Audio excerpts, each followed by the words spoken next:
Welcome to Why Rocks, Department of Geological Sciences podcast.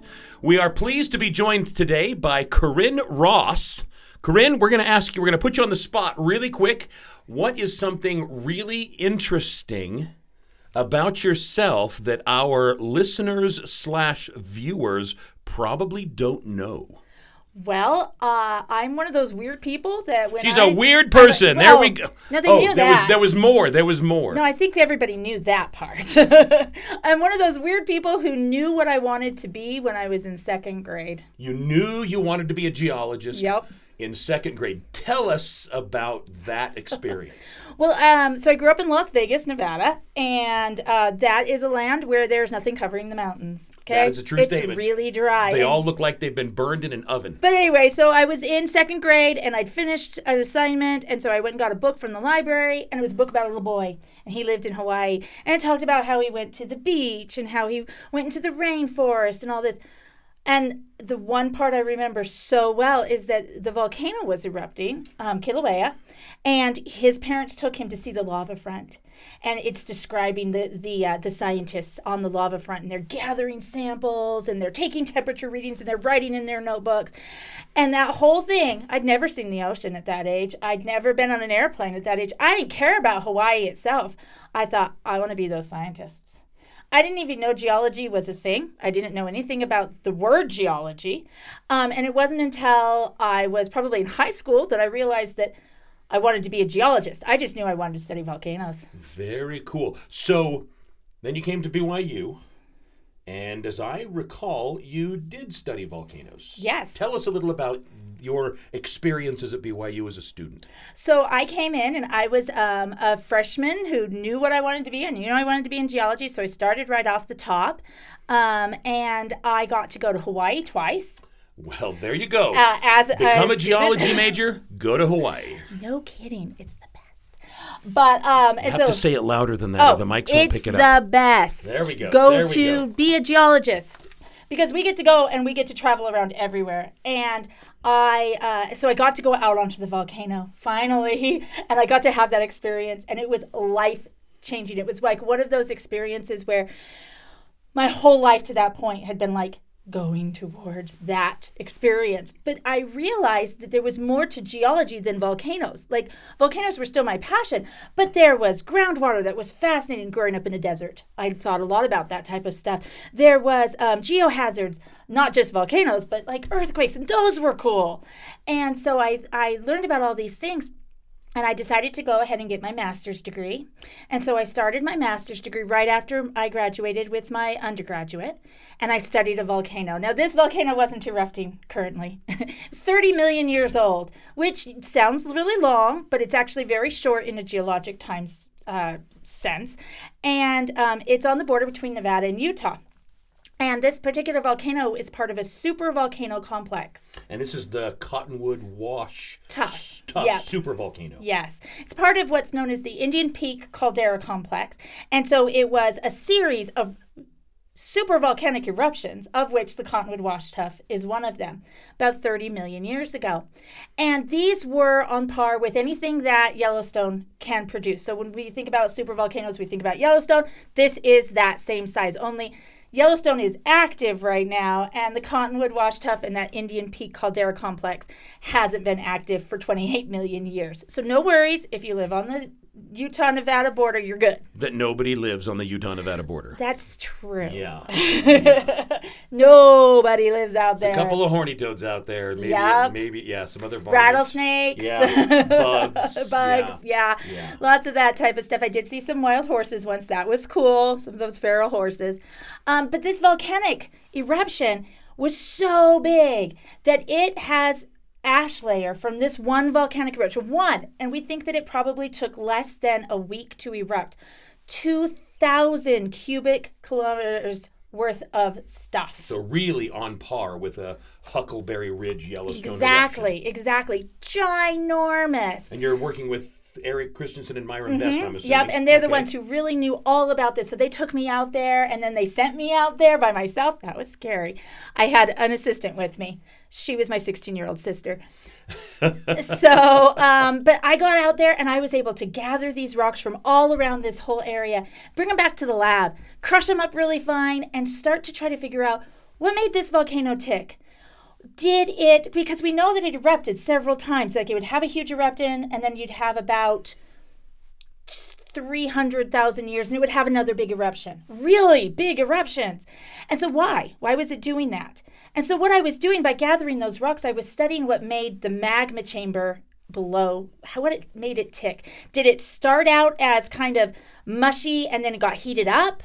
Did it start out as pretty liquid and then went down to a mush and then got heated up? And so we looked at all these things and we decided that, no, it had probably stayed pretty warm the whole time. There probably wasn't any extra heat coming in because of the way the minerals worked inside of it. And then it erupted in this massive eruption that probably was just one phase. Like it erupted constantly from the time it started till about probably 2 or 3 days later till it ended. There were no breaks in the eruption.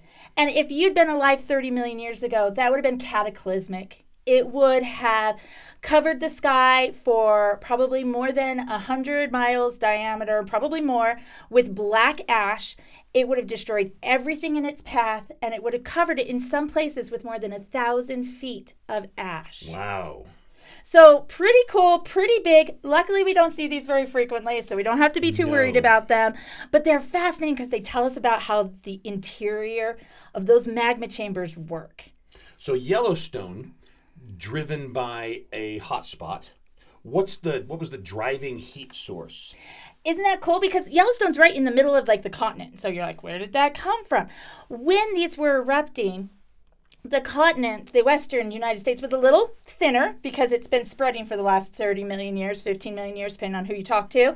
And so it was a little closer to the subduction zone that was off the coast of California at the time. And it's related to that type of stuff that we see these large, massive volcanic eruptions. So it's kind of a contemporary with the granites and other igneous rocks at Little Cottonwood. And yes, exactly. These are all happening around in the same about 5 million years.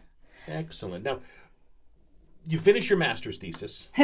Did I? That's the question. So I graduated with my undergrad, and I started working on my master's, and I spent 2 years working on it. And that's about how long you usually work on it. I was writing my thesis. The worst part. And it was the worst draft. Yes. I mean, it was awful. Like, what I was writing was, it's the first draft, okay? And you got to give the professor something to do. Exactly. And, something to do with all those red pens. That's true. Yes. Where it goes through like 9 boxes of red pens while he's looking through your first draft. And I got married. And I started working at UVSC. That's what UVU, Utah Valley University, was called at the time. Was Utah? At least it wasn't UVCC. It's true. That was post UVCC. You can determine how old somebody is by the what they call initials it. they used to describe that school. So it was Utah Valley State College at the time, and I started teaching geology because I was starting a family. We needed income to come in. My husband was still going to school. And I didn't work on my thesis. Oh.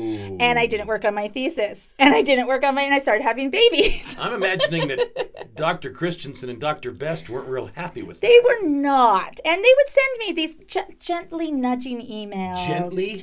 Okay. Really? Come on, be nice. I still like them, though. Oh, they're amazing people. Right, but it was like, get this published. I don't perceive the word gentle. So I kind of would play with it, but I started having children. I have 5, and they're all pretty close together in age. And I was working, and then I was at home with my children, and it's just not very conducive to working on a highly technical piece of writing where you're being interrupted all the time.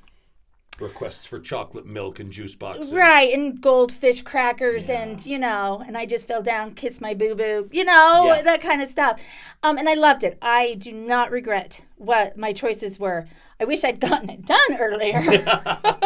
So there's the moral for the story today, Make folks. sure you get that Get your done. master's thesis done on time. Yes, and don't put it off. Just do it. So we moved.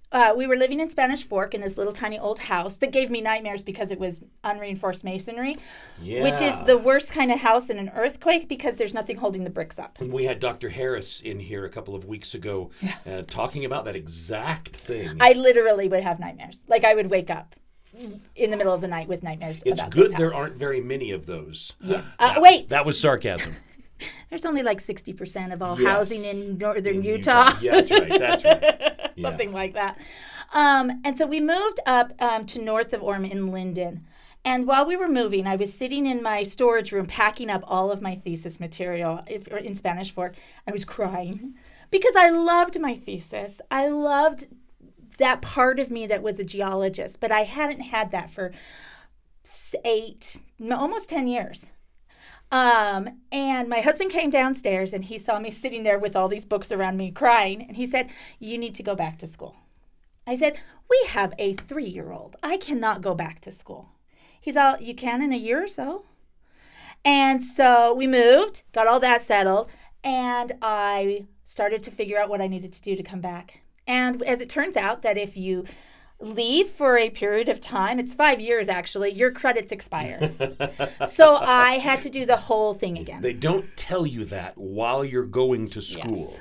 They only tell you that when you decide to come back. Hey, Right. your credits have expired. You get to do this all over again. But just think of how much better your grades would be. Oh my gosh, they taking it were. for the second time. They were. It was bizarre how much easier it was, even though I had 5 small children at home and my youngest wasn't even in school yet.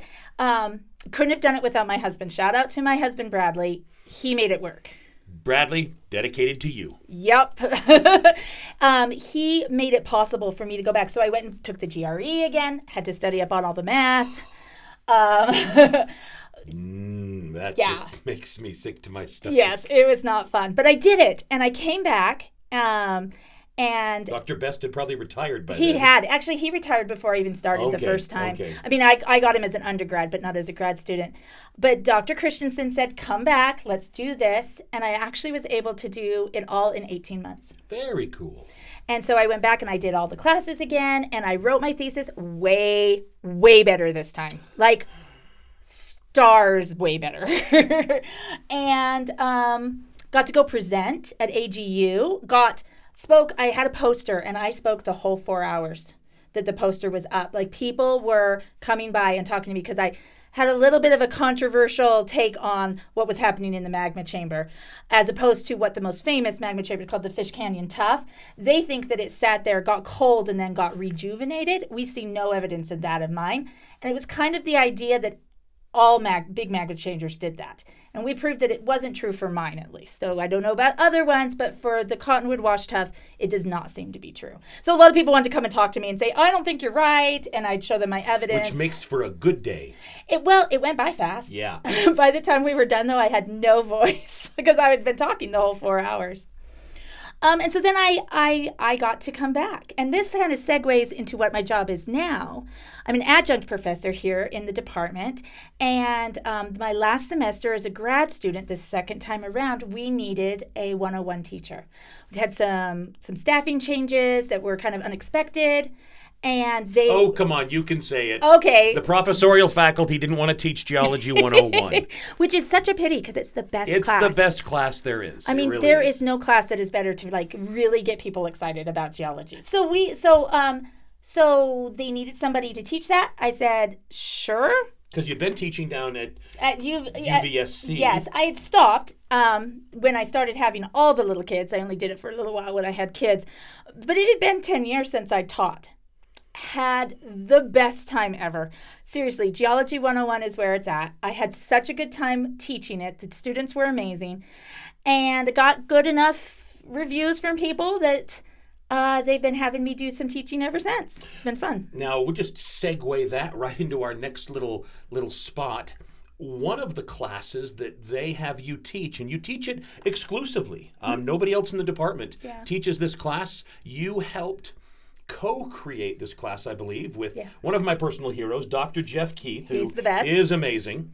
Tell us about Diamonds and Gems. Diamonds and Gems is the best GE class on campus. Just Except for Geology 101. no, it's actually no. Oh, they're equally amazing. They're equally amazing. What we do in that Because then what class. about Geology 109 and whatever? I mean, Well, and that one's yeah, great. And see. dinosaurs is all the Geology 100s are it the is. best. So they're all the best. That's just the way we have to but put just it. this one's my best. What it is that we teach geology using diamonds and gemstones, hence the name. Explain how you do that.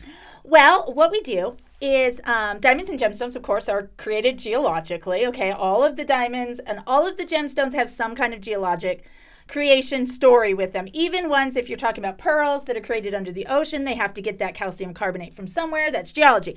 Amber that turns into that fossilized tree sap. That's a fossilization process. That's geology. And so we talk about where they come from using diamonds and gems.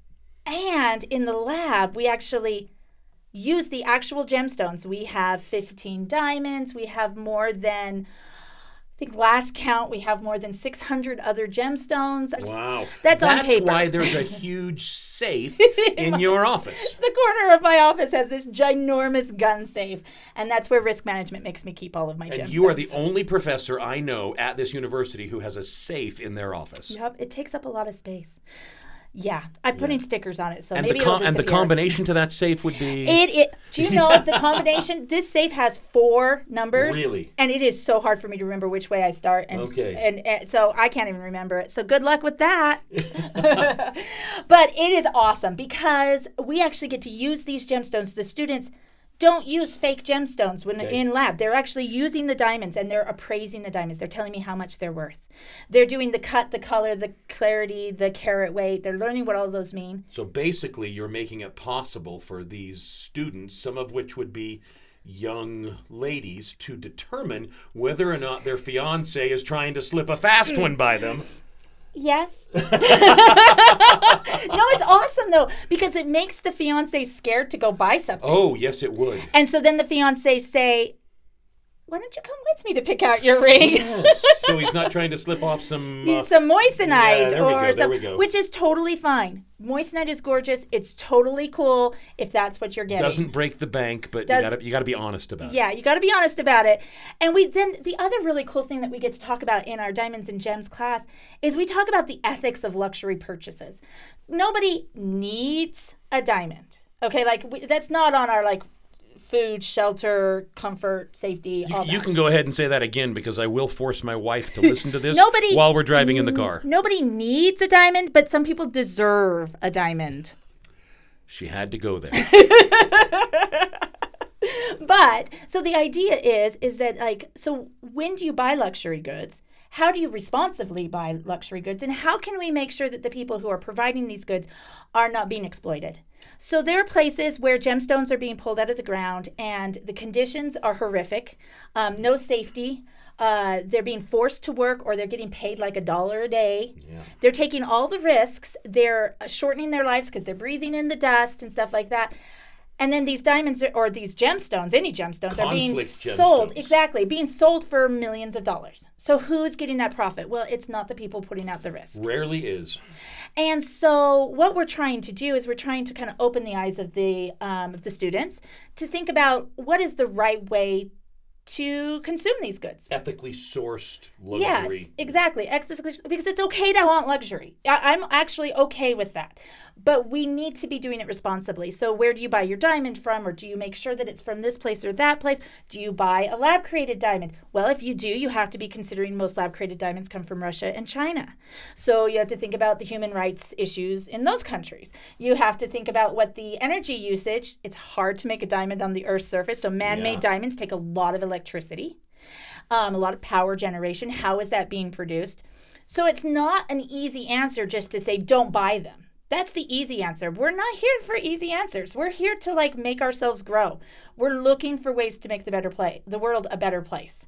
So that's kind of what we do. And so we have a lot of discussions about that in class, get different perspectives from the students, and we have some really great realizations, and we have a lot of fun. Well, very cool. Very cool. So we're just going to put her on the spot. So let's see. The earrings Oh, are totally fake today. Oh, they're little fake tiny- earrings. Oh they're- my! She comes to the podcast with Okay, fake here, earrings. How about this? This is my ring that I wear in place of my wedding ring. I have a story about that one. I'll tell you. And it is all made out of sapphires. Oh, okay. And sapphire, Lots you of may different not know. colors of sapphires, by the Exactly. way. Sapphire's not just blue. Sapphire is any color of gem quality corundum. That's the mineral name. Except for Red, which we call rubies. yeah, there's a trade. Distinction. Yes, and Yeah. rubies have to be red, and Yep. sapphires can be any Any other color, yellow, including pink. green, pink. Yeah, it has to be red, like Right. the tape on the microphone. Exactly. In order for it to be a ruby. And sometimes it's hard to tell. And so they'll Little actually judgment call, well, gray and area. actually it depends on if you're the buyer or the seller. Okay. If you're the seller, you're like it's a ruby. If you're the buyer, you're like it's a pink sapphire. Because guess which worth more? Pink sapphires are not Rubies. worth as much as rubies. But the story about my You've lost your wedding ring? no. So my wedding ring, my husband proposed, knowing that I had this background, this education in gemstones. He was scared to death to propose, but he got out of it because he had an heirloom ring from his grandmother's great aunt. Such a cop-out. Yes, and it's this gorgeous diamond that is not a standard cut. It was actually cut before the American Brilliant Standard Cut was created. Before all the ratings and everything. Right, and everything like that. So it's got what's known as an old European cut. And so it's got fewer facets. It's not quite completely round. It's got a huge bottom facet called a culet and all this stuff. It is the most fascinating diamond ever. It is amazing for a gemologist to have this diamond. So I pried it out of my engagement ring and I passed it around in my class in a little box. And my husband is fine with it. You pried the The diamond, diamond out of the fitting in your engagement ring. Yeah. And you pass it around in class. And I've never gotten it put back in. And when I asked you to share something really interesting about yourself, that's not what you led with. I didn't think about that. My husband is okay with it, though. Okay, at least he says he is. What's on the other hand? This is my birthstone. My birthstone is a garnet. I was born in January, and so this is a birthstone. This is a garnet from Mozambique. Is it Mozambique? Yes, it's from Mozambique. It's not a garnet from Utah? No, the garnets from Utah they're not gem quality. Not even close. So gem quality means that it's kind of gemmy. You can see through it. It's got that translucent yeah. quality. And the ones here in Utah, they're fun, but they're not gem quality. Have you ever been to Nevada? To Garnet To Mountain? Ely? No, that is on my bucket list. It's a lot more work than garnets out at Topaz Mountain. Yes. You got to kind of mine for them a Yes, little bit. you do. You have to dig for them and stuff like Yeah. that. I have and some the samples, rhyolite is but solid.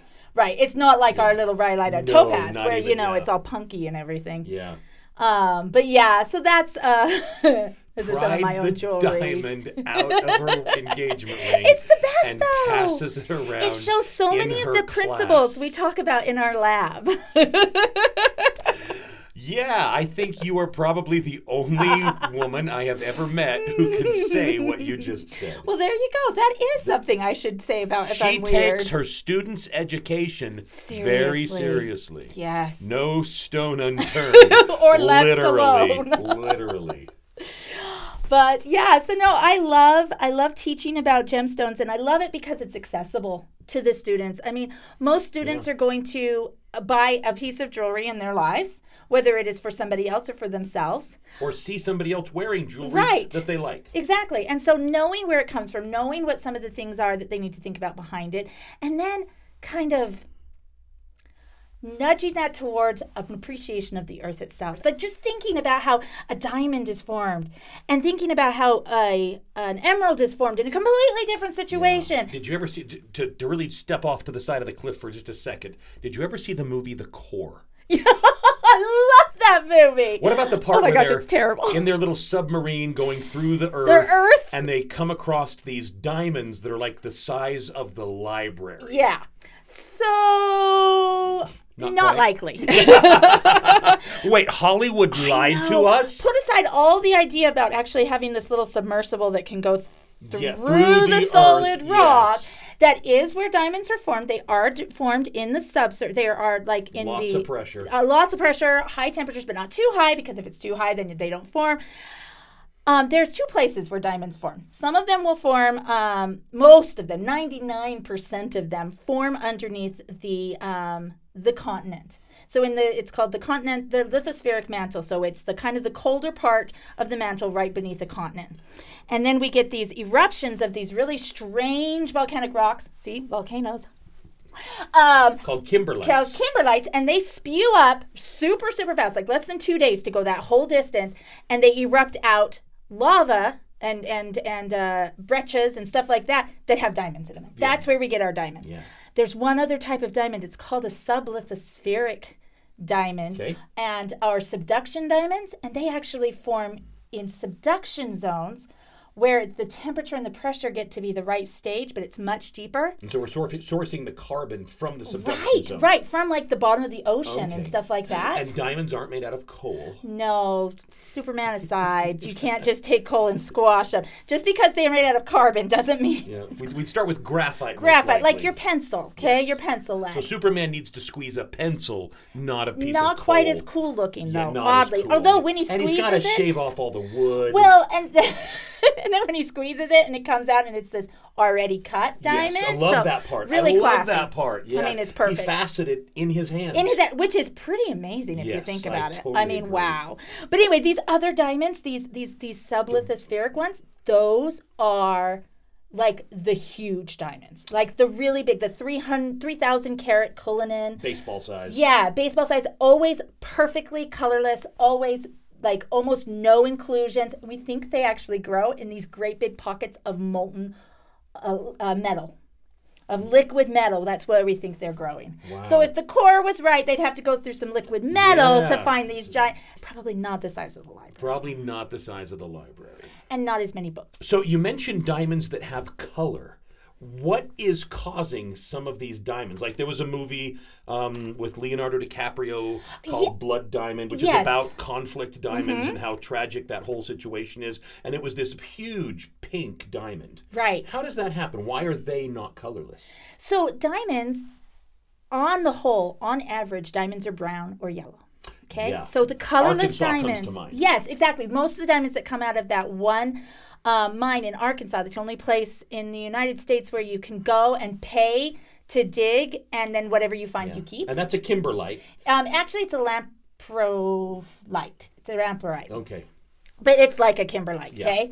And but most of the diamonds you get from there are colored. Well, that's actually true for most diamond mines anywhere in the world. Most of your diamonds are going to be brown or yellow.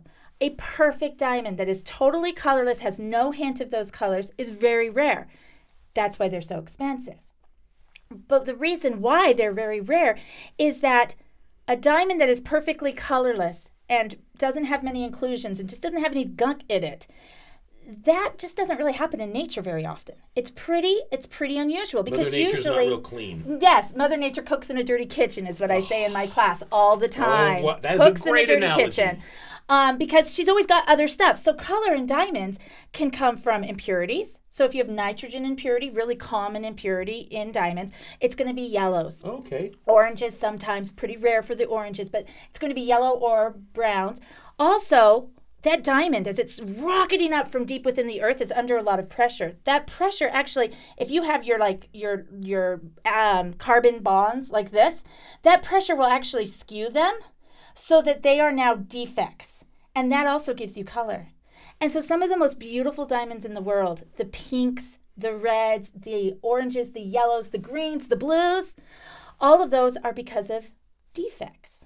There's actually something wrong with the diamond, and yet we think they're gorgeous. So it's an impurity or a structural, atomic structural deficiency. Exactly. Cool. And as it turns out, we can actually heal some of those defects. So we can take some certain brown and yellow diamonds and put them in high pressure, high temperature, and we can actually make them colorless. Wow. So it's a man-made thing that we do to a natural diamond. And then that has to be listed when they sell it. And that's one of the biggest things with buying jewelry. This is why my husband's scared to death to buy jewelry. He doesn't know what I want, first of all. And unfortunately... No man knows what nobody does. So your husband is totally fine. He's in good company. But the other problem is you have to buy it from somebody reputable. Yeah. Because you need to know if there's been a modification to it. You need to know how permanent that modification is. For example, there are unscrupulous people who will take diamonds, literally take a Sharpie marker, color the bottom part of the diamond. It's called the pavilion, the pointy part. Color it, put it into a ring so that you can't see that part, and that diamond will now look blue or red or whatever color the Sharpie was. Now, how permanent is that Sharpie? It's not. First time you do the dishes without taking your wedding ring off. Exactly. So knowing what the modification was and knowing how permanent it is, how stable it is, will make a big difference on how much you're going to pay for something. Yeah. And if you can't trust who you're getting it from, you don't want to pay very much for it. My wife and I were on a cruise years and years ago in the Caribbean, the cornerstone of fake jewelry. Yes. And I'm going to get sued now. So we won't name countries or stores or anything. But the person on the cruise ship who would tell the people about where to buy good jewelry had a set of emerald baguette earrings in a drawer to show everybody because they were made out of a Heineken bottle. That doesn't surprise me. Faceted the green glass, mounted it in silver, sold them to the tourists. And the tourists are like, oh, I got these for $150. right, look at how amazing I am. Yeah. Oh, you got some beer bottle. So rather than take them home and be embarrassed for the rest of their lives, they gave them to this gentleman on the ship. That's actually a great idea. And he had them in a little chest, and he had a couple of other things, but that's the These only are one I our remembered. cautionary tale. Yes. You don't want to be the cautionary tale. If it sounds too good to be true, it's too good to be true. It is too good to be true. And it's okay to buy something because you think it's pretty. Yes. If you think that those Heineken bottle earrings are pretty, buy them. But don't spend $150 on them. Just have them be like little miniature Heineken bottles. Right, for real. Don't have them be like baguette emeralds. And just realize that it's okay to spend $15 on something you think is pretty, but don't spend $1,000 and think that you got this great deal because you probably didn't. Especially if he was standing on the street corner. Yes. Yeah. And is trying to convince you before you leave to buy these. If we could take the camera, and maybe we should do this, go to your office. Oh yeah. Watch you, maybe film you opening the safe. Oh, that would be so fun. I could take out some of the stuff that's in it. If you had just a minute to show us 2 things that you have in the safe in your office, what would they be? I would show you the giant topaz. We have a 1,000-carat topaz, and it's about this big. Faceted? Faceted. Okay. It's blue, and it was donated to the department in the 1970s or 80s. We're not sure. We don't have the paperwork. Real blue? Real blue, like deep, gorgeous so it wasn't irradiated. Blue. It was. Oh, it was. Okay. It was, because you really don't find that deep that really gorgeous deep blue naturally. Unless they leave it in a nuclear reactor for a Well, while. That's natural, and that's probably what this thing happened. So it's a real topaz. It's from Brazil probably, and it was placed next to a nuclear reactor to get that blue color. Okay. So that's the first one I'd show. And then the second one that I would show you, I would probably show you the carved opal. Okay. The carved opal, and it's this gorgeous carved opal. It's got a man fishing and a tree over him, and it's pretty big. And it probably it's kind of carved by probably somebody who's like a craftsman, a master craftsman. Oh, she didn't mention my favorite gemstone. The thing we call the Arkenstone. There we go. Yes, the Colombian emerald. The Colombian emerald, which would have been my third one if I was going to pick one of them. And the reason it's my favorite is because it hasn't been cut or faceted. Yeah. It's in its natural state with its basal pinacoids and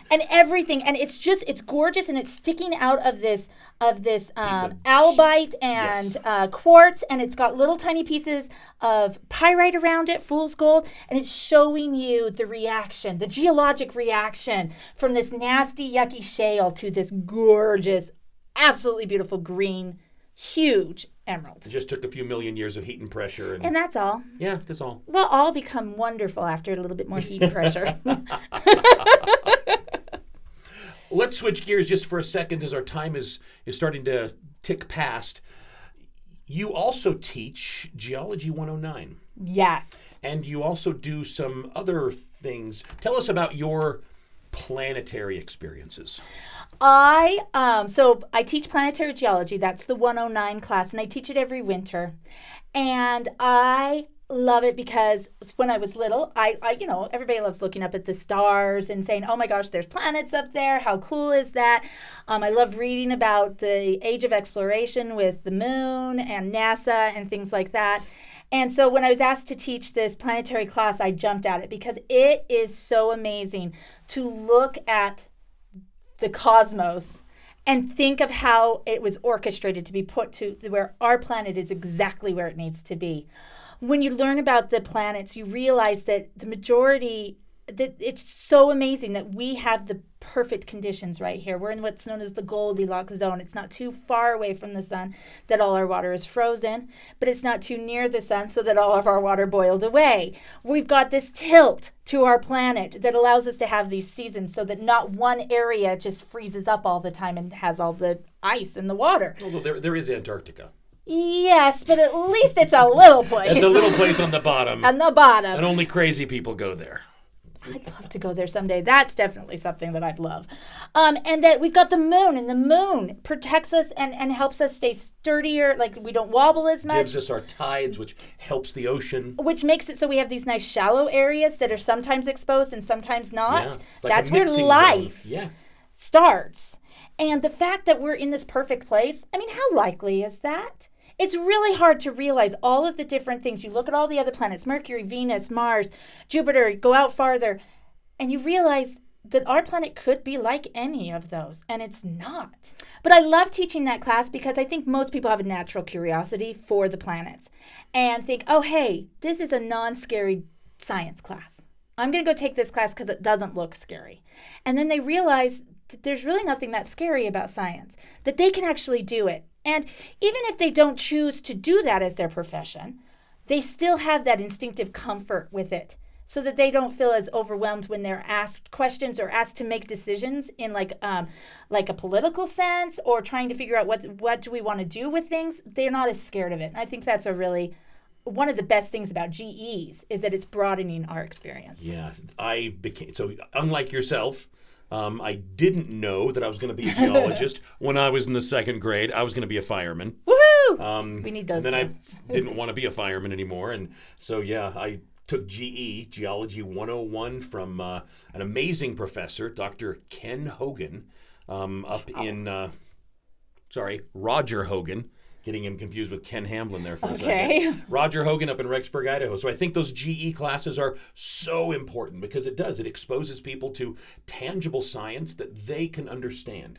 If you took the average BYU sophomore and threw them into mineralogy, it would be a train wreck. It would be a train wreck. Mineralogy is amazing, but it is a pretty intense course load and study, and there's a lot of things you have to understand about chemistry and about physics before you can really grasp what's going on. What's the chemical formula for tourmaline? Oh my gosh, it's a garbage can. Tourmaline's one of my faves. I adore tourmaline. I'm not allowed to buy more tourmaline because I love it so much, but tourmaline, okay, really quick, tourmaline is this absolute garbage can of a mineral. It will accept almost anything. It contains half the periodic table. It does, and the reason why it does that is because it's the last dregs of, like, if you've got a magma chamber and it's crystallizing, it's the very last little bits that are crystallizing, and so everything but the kitchen sink is in there. And how many different types or colors or flavors of tourmaline? Oh my goodness, they're gorgeous. So you've got black tourmaline, which is pretty but boring-ish because it's black. It's just one color. It's monochromatic. But then you can get what are known as my favorite, watermelon tourmaline. Watermelon. And literally it looks like a slice of watermelon. It's got green, and then it has like a kind of a whitish kind of barrier, and then it's pink on the inside. So it looks like a slice of watermelon. And that's because of the variation. And remember, it's a garbage can. It holds everything. So the variation in those different layers is what gives it the color. There's also something called Paraiba tourmaline, which is this electric ice blue. There's chrome tourmaline that's green. There's pink tourmaline that's rubellite. There's blue tourmaline. There's indicolite. I mean, you want it, it's got a color. Yeah. Tourmaline is amazing. So there's a couple we mentioned briefly, and we're just about ready to finish up, but we mentioned that rutile, emeralds and sapphires, corundum, lots of different colors. Tell us about beryl. Beryl is another one that has all these different colors and different characteristics to them. So if you have a green beryl, it's probably an emerald, and it's probably got a lot of inclusions in it. And then if you have a blue-green beryl, that we call aquamarine, almost never has inclusions. And it's really easy to cut, whereas the emerald, with all the inclusions, breaks all the time. Very brittle. And then you can have this other one that's colored by uranium-6, And it is heliodor. It's this yellowy orange, very rich sunlight color. Okay? And then you can have colorless. And that's what we call goshenite. And it's kind of a little boring and stuff like that. So, and then we have red beryl. In Utah. In Utah. And Utah's the only place where it is mined. You can find small amounts of red beryl in Mexico. There's a place in Mexico that has some similar rocks. But they're more just mineral samples, not gemstones. Yeah, they're kind of yucky. You can't really cut them. They're small. I mean, they're fun, but they're not gem material. And there's only one place in Utah. It's in the Wawa Mountains where you can find gem quality red beryl. And that's its trade name, right? Yes, red beryl. Blue beryl is aquamarine, and green beryl is emerald, and red beryl is red beryl. Red beryl. I know, it's kind of a dumb name. Yeah. They tried calling it Big Spite. They tried calling it red emeralds. And people got And the mad. emerald trade industry was furious and threatened to sue. Yes, and so they said, okay, not red emeralds, which it's a terrible name because emerald is green. And so red emeralds just sounds messed up. And it does contain some different stuff. It does. It's got manganese, manganese instead of chromium. So chromium gives it the green when it's in a beryl, so that's emerald. And then the manganese makes it the red. What makes it blue? Blue is iron. Is iron 3+, I think. Okay. Can't remember if it's 3+ or 2+. Stupid oxidation. I know. Stupid Such electrons. But Who one needs of the them? most fun things about gemstones is that they come in so many different colors. Quartz comes in a bazillion different colors. From black to clear. Yeah, exactly. And so you get different names. And the reason why they're there is because of those impurities, again, and those defects. And so that's why I love the colored gemstones, because they're showing me the array of possibilities that are out there, even if we're not perfect. What a great analogy. We're going to do this a little different today. I am Master Randy Skinner, and we have been fortunate to be here today with Master Keryn Ross. Hello. And this has been Why Rocks, a BYU Department of Geological Sciences podcast. Thanks for joining.